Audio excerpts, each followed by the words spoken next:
আজকে কথা বলতে চাই টাকা নিয়ে, বিশেষ করে বাংলাদেশি টাকা নিয়ে। এই মুহূর্তে আমার হাতে একটা নতুন 1000 টাকার নোট রয়েছে।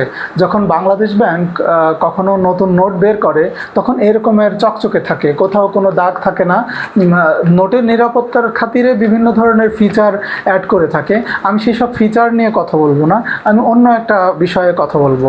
যখন বাংলাদেশ ব্যাংক নতুন কোনো নোট তৈরি করে, নতুন কোনো নোট বাজারে ছাড়ে, তখন এরকম ফ্রেশ কন্ডিশন থাকে। এই টাকাটা হাতে নিলে খুব ভালো লাগে। দেখেন না, ঈদের সময় বা বিভিন্ন মৌসুমে আমরা নতুন টাকা পাওয়ার জন্য কত উদগ্রীব থাকি, বা আমরা যখন কাউকে ঈদ সালামি দিই বা ঈদের সময় বোনাস দিই, তখন নতুন টাকা দিলে সেও খুশি হয় আর যারা দেয় তাদেরও খুব ভালো লাগে। কিন্তু তারপরে কিছুদিন যেতে না যেতেই এই টাকার অবস্থা একেবারে এত খারাপ হয়ে যায় যে সেটা আর বলার মতো নয়। আপনার এই টাকাটা বেশি দিন হয় নাই বাজারে আসছে, তার ভিতরে আমি যদি অন্য নোট দেখাই, এই যে দেখতে পাচ্ছেন অলরেডি দাগানো শুরু হয়ে গেছে। ঠিক আছে, যাদের কাছেই যায় তারা দাগানো শুরু করে দেয়। মানে নতুন টাকা হাতে পেলে তাদের কাছে না দাগালে ভালো লাগে না। কিন্তু যদি আমাদের দেশে আইন আরও কঠোর হতো তাহলে বোধহয় এই দাগানোটা রোধ করা সম্ভব হতো। আমি ফিউচারে যারা গভর্নমেন্টে আসবে, ফিউচারে যারা নতুন টাকা ছাপাবে নতুন ডিজাইনে, বর্তমান যেসব ডিজাইন প্রচলিত আছে এর বাইরে যদি কোনো ডিজাইন তৈরি হয়, কোনো ডিজাইনের নতুন টাকা বাজারে ছাড়া হয়, তাহলে সেটা ছাড়ার আগে যদি প্রজ্ঞাপন জারি করা হয় যে টাকার উপরে কোনো রকম দাগ থাকলে সেই টাকাটা অচল বলে গণ্য হবে, তাহলে কি হবে? আমার কাছে মনে করেন আমি একজন ব্যক্তি, আমার কাছে একটা নতুন টাকা আসছে, আমি কিন্তু এটার উপরে দাগাবো না। কারণ আমি জানি যে আমি যদি এটা দাগাই তাহলে আমি যাকে দিতে যাব সে নিবে না, বলবে যে না তুমি এটা আমাকে কেন দিচ্ছ, এটার উপরে তো দাগ আছে। ঠিক একইভাবে আমি ব্যক্তি হিসাবে আমাকে কেউ দিতে গেলেও আমি দেখে নিব যে আচ্ছা দেখি তো টাকার উপরে কোথাও দাগানো আছে নাকি। যদি দেখি দাগানো, তাহলে আমরা ওই টাকাটা গ্রহণ করব না। যদি এরকম স্ট্রিক্ট হওয়া যায় তাহলে আমার মনে হয় যে টাকাগুলো আরও দীর্ঘস্থায়ী হবে, আরও সুন্দর থাকবে। আপনি যখনই টাকার উপরে দাগাবেন, লিখবেন, তখনই আসলে এই টাকাটার মান নষ্ট হয়ে যায়, টাকা আর টাকার মতো থাকে না। এটা খুবই খারাপ একটা ব্যাপার আমাদের দেশে। আপনি যদি এক বান্ডিল টাকা নেন, দেখবেন যে সেই এক বান্ডিল টাকার ভিতরে 10টা টাকাও আপনি পাবেন না যেখানে কোনো লেখা নেই। প্রায় প্রত্যেকটা নোটের উপরে কিছু না কিছু লেখা আছে। কেউ তার ফোন নাম্বার লিখছে, কেউ তার সিগনেচার করছে, কেউ সংখ্যা লিখছে। মানে যে যেভাবে পারছে টাকার উপরে কিছু না কিছু লিখতেইছে।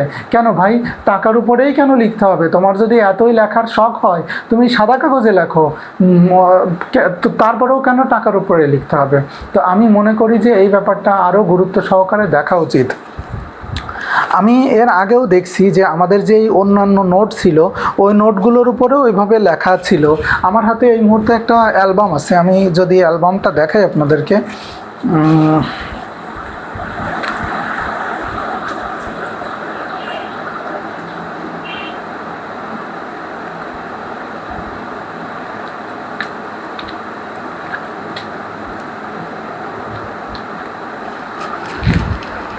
এটা হলো একটা টাকার অ্যালবাম। ওকে, এইখানে দেখা যাচ্ছে 3 সময়ে 3 ধরনের 1000 টাকার নোট। এই যে দেখতে পাচ্ছেন এই নোটটা হলো একদম সাম্প্রতিককালের যেই মানে ইন্টারিম গভর্নমেন্ট আসার পরে যেই নোটটা ছাপা হয়েছে।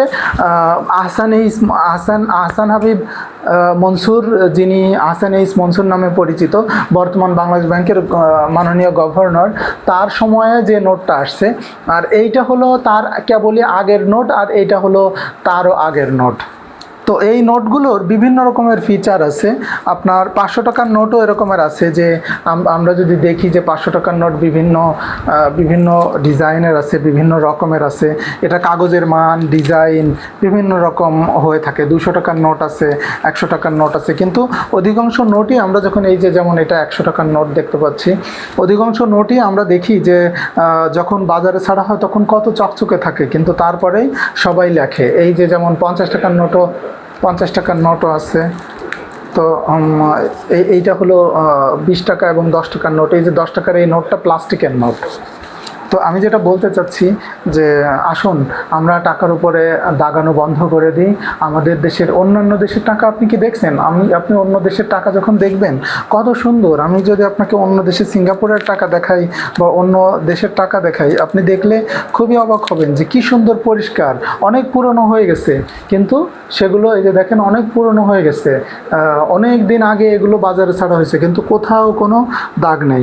অবশ্য কিছু নোট হচ্ছে পলিমারের নোট, বাংলাদেশেরও পলিমারের নোট ছিল যেখানে আসলে লেখা যেত না। তবে আমরা তো টাকাগুলো বিভিন্নভাবে ব্যবহার করি, তাতে সেটা যথাযথ থাকে না। তো আমি সবাইকে অনুরোধ করব যারা আমার এই ভিডিও দেখতেছেন, তারা চেষ্টা করবেন টাকায় যেন না দাগান, কোনো রকমের লেখালেখি করবেন না।